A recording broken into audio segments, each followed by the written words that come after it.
Hello and welcome to a quick warm-up and demonstration using the photo of a bird.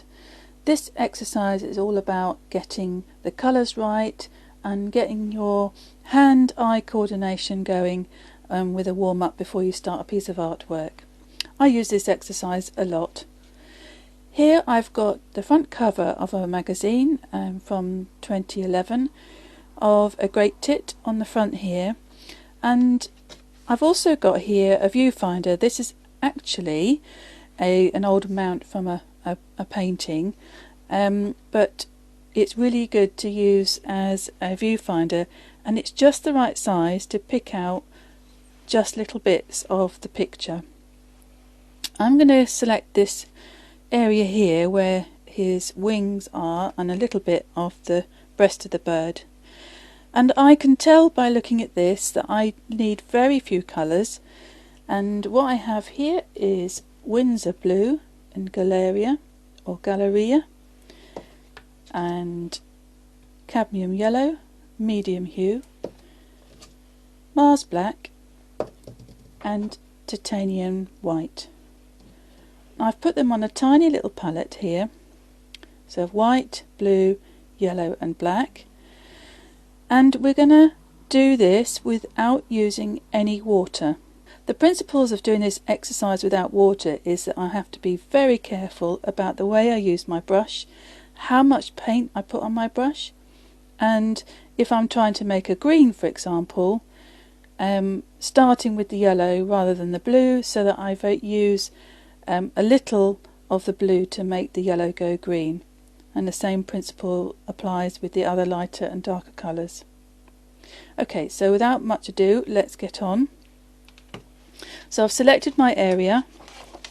I'm just going to pop that to one side, and I've created a square of a similar sort of proportions here on my acrylic paper. I just have a medium round brush. This is a synthetic hair brush. It's not too large, not too small. And I also have to one side a graphite stick and a few pastel and a charcoal pencil. This just helps me to do a little bit more mark making. But first of all, let's get on with putting some colour down. I will just use the graphite stick to just, with a free hand, sketch in a quick shape that represents his wing here and the way it comes around the top there. I'm not looking to do an accurate representation, it's just a guide to laying down some colours. So I'm going to start by finding the colour of the breast here, which is that sort of greeny yellow. So a little bit of yellow in the middle, a tiny bit of the Windsor blue. Windsor blue is very strong, and yeah, as you can see, a bit more yellow, some white, some more yellow,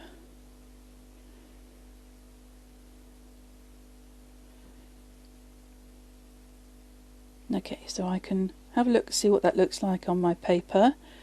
I can have a look and see how it looks compared to the photograph. So this is a good technique. Instead of going back into the whole mix, I'm just sweeping a bit off to the side.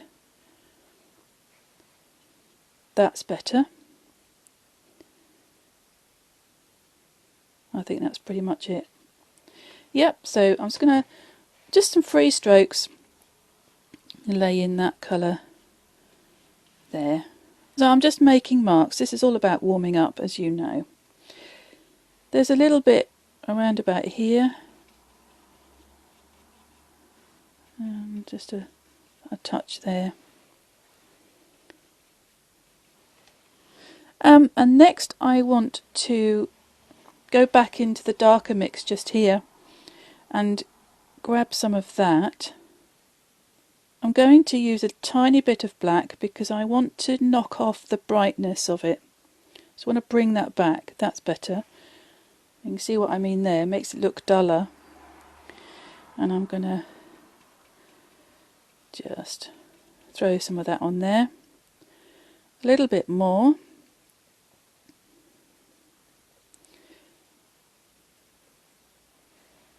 Yep, that's nice. And I'm just going to, this is all about warming up, so it's not about accurate strokes, it's just about putting some colour on the paper. Now, I'm liking that.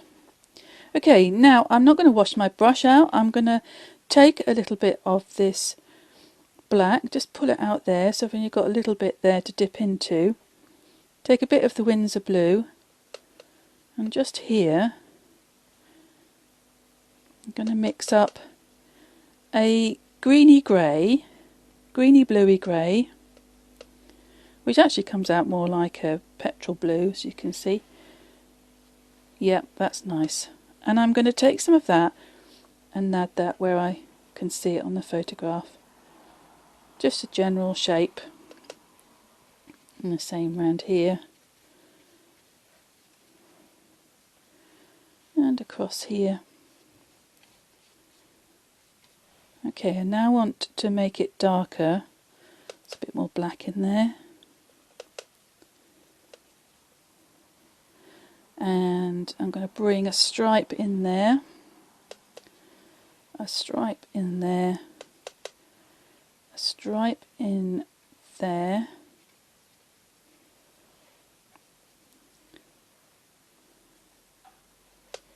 just mixing up some more,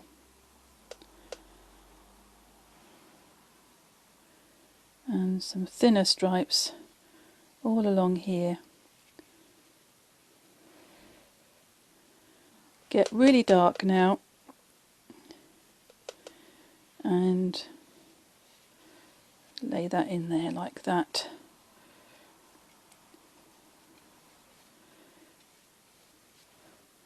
Okay, now even though my brush looks really dark there, I can still pick up some of this. Because I'm only using very few colours, it will never really move very far away from where you want to be. So that green there, with the little bit of black that was on my brush as well, I can go back into this area here.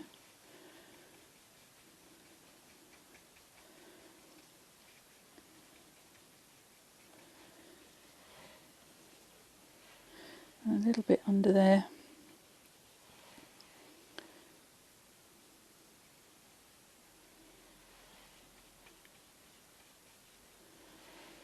Good. Okay, so I'm going to get a little bit of white and make some grey blue.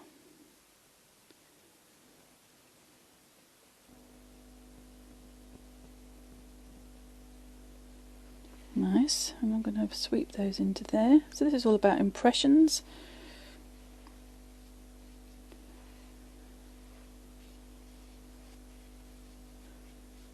And then I'm going to get just the absolute white. It will be a tint of, and contrasted against here it will look fairly white. That's good. And just pop those white bits in there.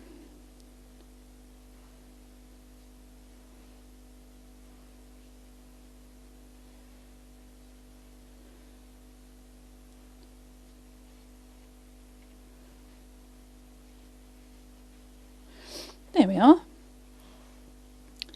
So I'm just going to put my brush into a wet cloth just to keep it from drying out.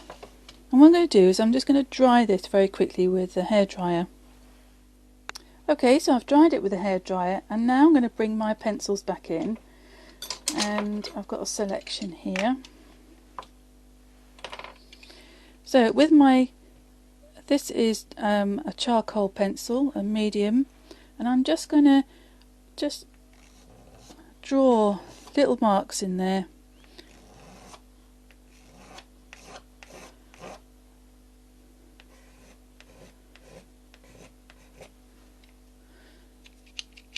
I'll just wipe the end of that. I think it might have got some paint on it, which is probably why it's not working very well.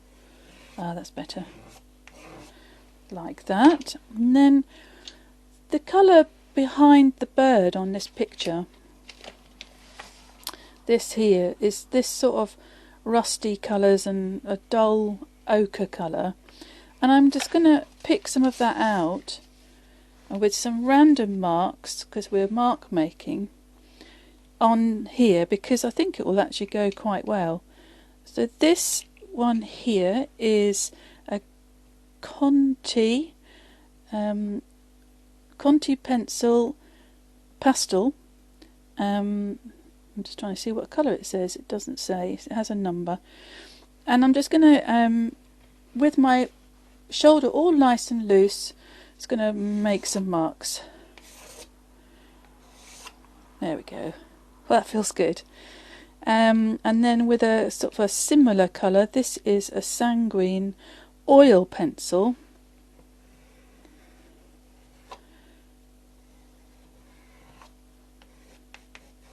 There we go. That feels quite nice. And then I've got a Conte pastel here, which is white. And I can just add in some of the finer lines that I want to.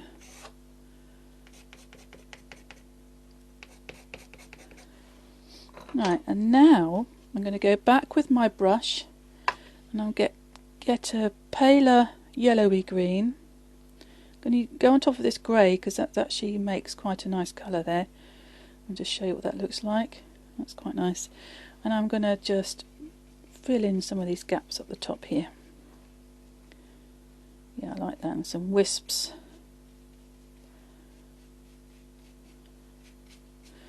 And then I'm going to take something else to make some marks, and this is a pen lid. I'm going to dip it into the paint.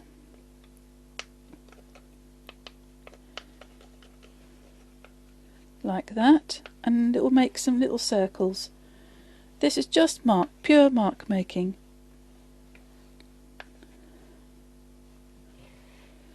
And I'm going to do that in different colours.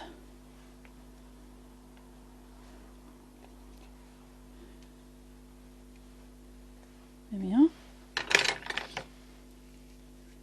I usually keep several little items like that for making marks. Does make work a bit more interesting. And also I can pick up some of this, which I like, the really pale greeny yellow. Here we go. Actually, this is more of a pale greeny blue. And I might just take some of these circle marks back by just sweeping over them.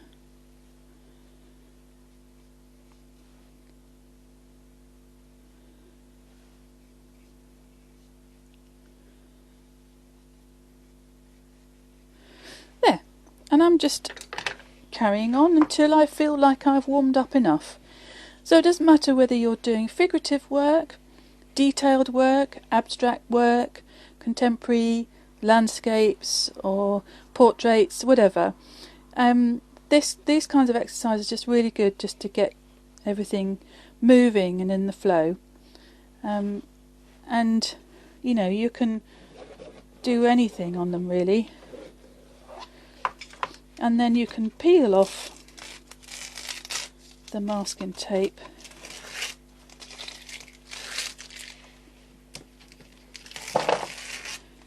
And it becomes an artwork of its own. Sometimes I keep these because they can be cut up and used for cards or whatever in the future. So there it is. So I hope you've enjoyed that session. Have a go and see what you come up with. Okay, bye for now.